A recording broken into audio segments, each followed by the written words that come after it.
12种最容易消化的食物都有哪些？你知道吗？有粉丝私信老黑，夏天天气燥热，想吃点容易消化的食物，所以今天老黑就来跟大家讲一讲那些吃下去很快就消化掉的食物。1. 白米饭。很多想要减肥的人总是可以不吃白米饭，一方面觉得白米饭是碳水是谷物，另一方面觉得很难消化。但其实白米饭在烹饪过程中，淀粉被煮熟了，质地变得相当的软糯，在吃进嘴巴之后，又会因为唾液淀粉酶而被分解，最后吃进肠胃根本就不需要胃部进行大运作，胃酸一下就能把米饭给分解。不过如果是米饭冷了，被煮熟的淀粉又会变成抗性淀粉，所以说冷米饭是不容易消化的。2. 吐司。大家光是在吃吐司的时候应该就发现了，吐司比其他的面包要松软，其实这都是因为吐司是经过2次发酵和加热然后制作出来的，所以吐司里的蛋白质和淀粉被分解的程度也要大很多。人体消化酶很容易将其消化，但是全麦吐司就不一定了，全麦吐司的纤维含量相对来说要高得多，所以更难消化。3. 燕麦片。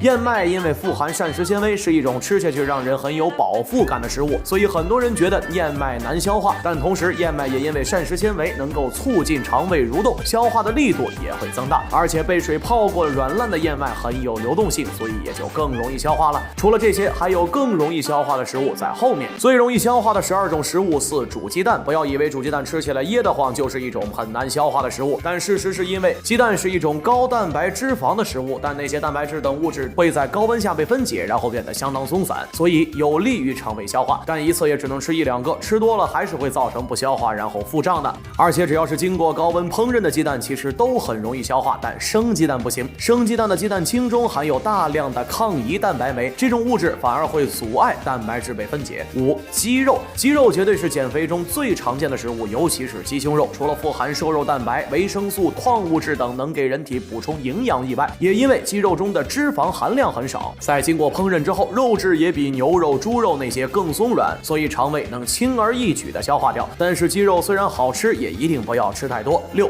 鱼肉。鱼肉的质地不用老黑多说了，有的鱼肉吃起来根本就不用嚼，有一种入口即化的感觉，因为鱼肉属于白肉，跟猪肉、牛肉、羊肉那些红肉不同，它的肌纤维相当短，蛋白质也不是紧实的那种，而鱼肉的脂肪含量更低，所以消化起来更快。7. 明胶。说明胶这个词大家可能还很陌生，但果冻、软糖这些食物大家应该很熟悉了吧？这些都属于明胶食物，而且明胶其实是由动植物里的胶原蛋白制作而成的，里面几乎没什么脂肪含量，消化起来也很容易。据说很多病人在做完手术之后，医院也会给病人吃明胶类甜点，让病人能够更好的消化。不过容易消化的食物可不止这些，这12种食物最容易消化。8. 动物内脏。虽然很多人不接受内脏类食物，但动物内脏可是富含营养成分的，像是猪肝、猪肺、猪肾等，里面都富含矿物质、微量元素、蛋白质、维生素等，而且因为动物内脏里脂肪含量很少，所以肠胃消化起来也没有什么特别大的负担。但如果大量食用的话，不管多容易消化的食物都是很难被消化的。9. 红薯。你有没有想过，为什么吃完红薯之后总是会想要放屁，也总是想要上厕所？这其实就是因为特别容易被消化，还因为红薯中的可溶性纤维促进肠胃蠕动，帮助肠胃更好的产生有益细菌，从而达到促消化的作用。所以吃红薯不仅能很快消化，还能够促进你肚子里的其他食物也被很快消化。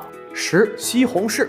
西红柿绝对是一种宝藏蔬菜，不仅富含维生素、胡萝卜素等营养成分，而且西红柿里还富含有机酸和番茄素。有机酸比如苹果酸、柠檬酸等，这些物质能够促进胃酸分泌，而番茄素是西红柿里独有的一种物质，能够促进肠胃消化脂肪。所以西红柿不止自己容易消化，还能够帮助你的肠胃消化其他的食物。11. 粥类。这绝对是大家最熟悉的易消化的食物了。首先是因为粥里面有很多的水分，而组成粥的那些米、豆子等物质在水煮之后会溶解在水里，质地变得特别软烂，自然也就好消化了。12. 馄饨。馄饨可比饺子皮儿要薄得多，而这就是馄饨易消化的原因。而馄饨是泡在汤里一起吃的，口感也变得更加松软，因此肠胃要消化也不费力。我是老黑，你不知道的小知识都由我来告诉你，欢迎评论、私信轰炸，咱们下期再见。